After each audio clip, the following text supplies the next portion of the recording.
Transition assessment. The learning objectives for this section include establishing an understanding of age-appropriate transition assessments, a review of the purpose of age-appropriate transition assessments, and the different types of age-appropriate transition assessments.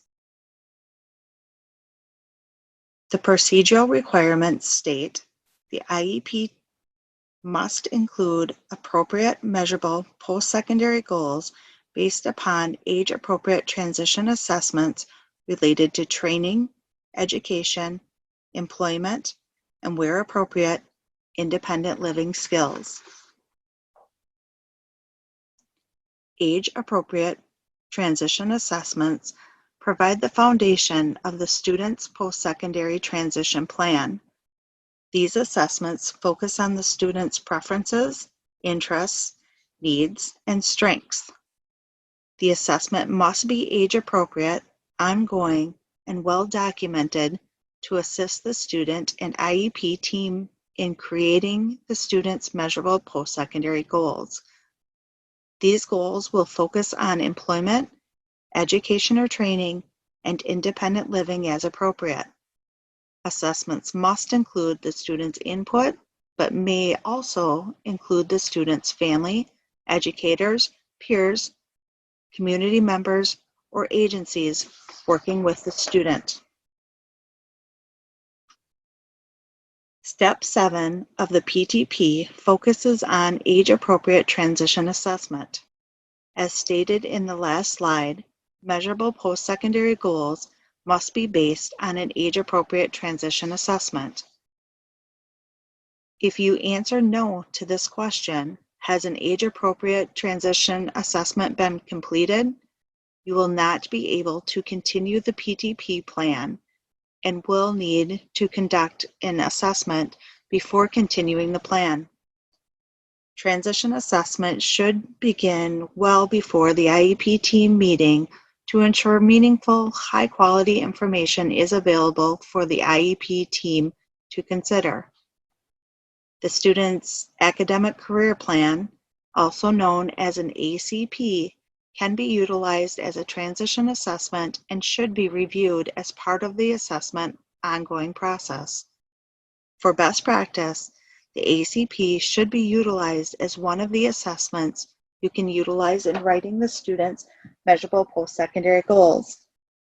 Later in this presentation, we will talk about the differences between the PTP and the ACP.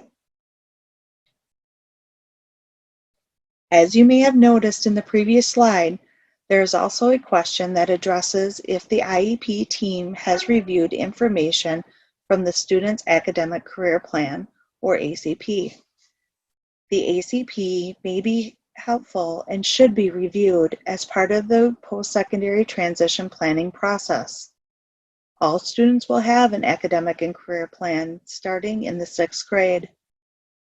Most students will have this ACP in place prior to their first transition plan. The ACP will help students explore careers, develop personal, social, and career goals, and provide personalized learning through activities and experiences that can build lifelong learning skills. The assessments that are being completed during the ACP process should be considered valuable information to share at the Transition IEP team meetings. The academic and career planning is also a state requirement for students beginning in 6th grade. The Post-Secondary Transition Plan, or PTP, is required by both state and federal law and begins in Wisconsin at the age of 14. These two programs work together. In fact, a robust ACP program can fulfill many of the pre-employment transition services, also known as PREETs, in the PTP. You can foster the connections between these requirements by encouraging and planning for these programs between ACP teams and special educators.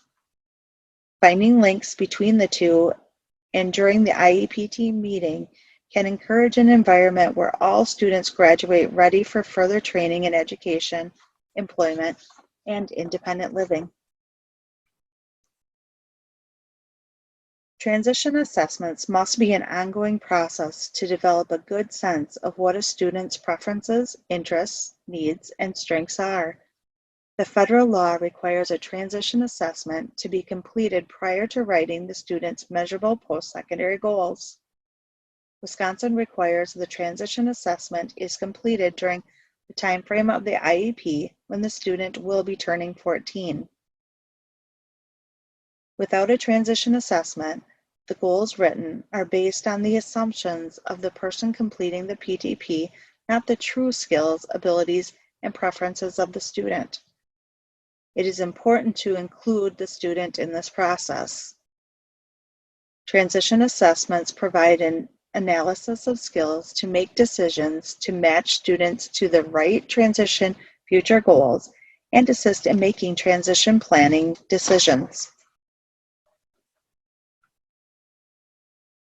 An age-appropriate transition assessment is conducted to identify steps in the post-secondary transition plan.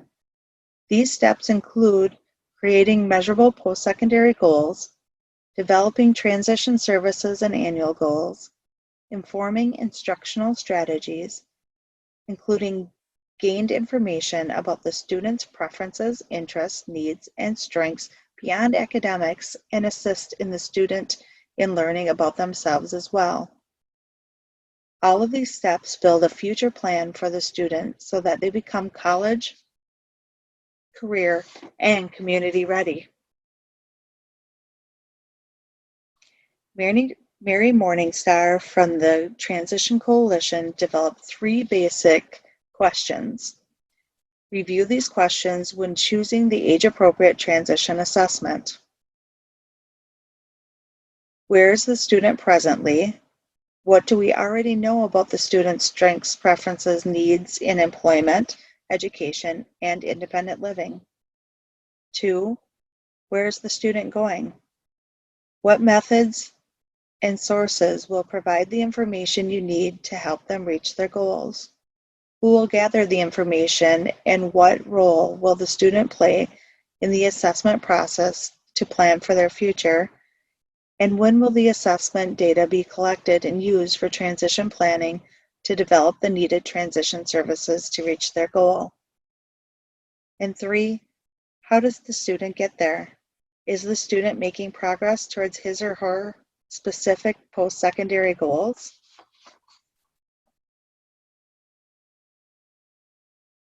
There are 2 different types of transition assessments, formal and informal. Both types of assessments can provide valuable information. A combination of the 2 can provide a stronger picture of the student's preferences, interests, needs, and strengths to highlight their overall measurable post-secondary goals. Formal assessments generally are more standardized or paper-pencil type assessments. Examples of these are intelligence tests or aptitude surveys. Oftentimes, these types of assessments are given by a professional with a license or certification to administer this type of assessment. As you can see in this slide, informal assessments offer a wide variety and creativity to meet the needs of the student. Examples include observations in the community, environment, classroom, or on a job, learning style assessments, informal interviews with the student, family, educators, or others that know the student well, questionnaires, anecdotal records, interest and transition planning inventories, discovery process, and self-advocacy, self-determination measures. In rare cases, the student will be unable or unwilling to discuss his or her own needs, preferences, strengths, or interests. In these instances, age-appropriate transition assessments may be based on teacher or educator observations, input from the student's family, or information contained in the student's records. Educators typically conduct a transition assessment for a student. This can include the special education teacher, general education teacher, or school counselor. However, an outside agency provider, mental health provider, or an other provider as identified could also conduct this assessment to inform the PTP process. There are several resources available regarding age-appropriate transition assessments. In this slide, we highlight a few resources to assist you in understanding transition assessments when conducting them with the students you will be working with. You can find these resources either on the home page of this session or visit the resource section of this course. This ends Age-Appropriate Transition Assessment.